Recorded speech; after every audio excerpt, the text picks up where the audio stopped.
Lejlet is-7 anniversarju tal-Fondazzjoni Maltija għal ġid tas-soċjetà f'pajjiżna ġie mwaqqaf l-ewwel osservatorju li jippromuovi d-drittijiet tat-tfal. Dan l-osservatorju se jservi ta' qasa għal ħarsien ta' drittijiet tat-tfal biex flimkien mal-akkademiċi tal-Università jinfluwenzaw lil dawk li jfasslu l-politika. Permezz ta' kollaborazzjoni mal-Università ta' Malta, l-osservatorju magħruf ukoll bħala KROM ser ikun qed jiġbor informazzjoni u jidentifika nuqqasijiet biex kemm jista' jkun id-drittijiet tat-tfal ikunu salvagwardjati. Tkellimna ma' Lorella Gatt li hija koordinatur ta' Children's Hub fih dan il-fondazzjoni li fissritilna dan il-proġett għat-tfal Maltin u Għawċin. Il-KROM ħajkun bħala watchdog fej highlightja challenges li għaddu minnhom it-tfal, kif ukoll ħanaħdmu biex nipproteġu drittijiet tat-tfal, ħanamlu attivitajiet fej ovvjament ninvolvu l-tfal għaliex it-tfal huma l-esperti tat-tfulija tagħhom. Ir-rettur tal-Università ta' Malta, il-Professur Alfred Vella,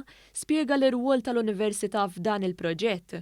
Meta inti qed tistudja biex tara it-tfal x'jaħsbu, x'jixtiequ, qegħdin jesperjenzaw fil-ħajja ta' kuljum, bekk tkun tista' tagħtihom appoġġ għal dak li jifforma lil ħajjithom.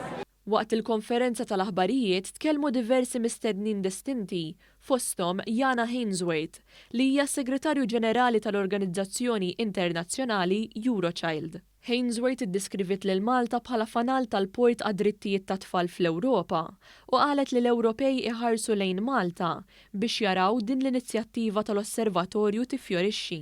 Il-President Emeritu Mary Louise Colejro Preca sostniet li dawn il-kummenti huma inkoraġġanti. Huwa kumment inkoraġġanti ħafna, tagħtina ħafna aktar kuraġġ biex inkomplu naħdmu ħalli t-tfal u d-drittijiet tat-tfal ikunu fuq l-aġenda nazzjonali u bi priorità. Ninvestu fit-tfal għax hekk jixirqlhom illum, imma wkoll jixraq lis-soċjetà li għadha jkollha adulti li nkunu investejna fiha.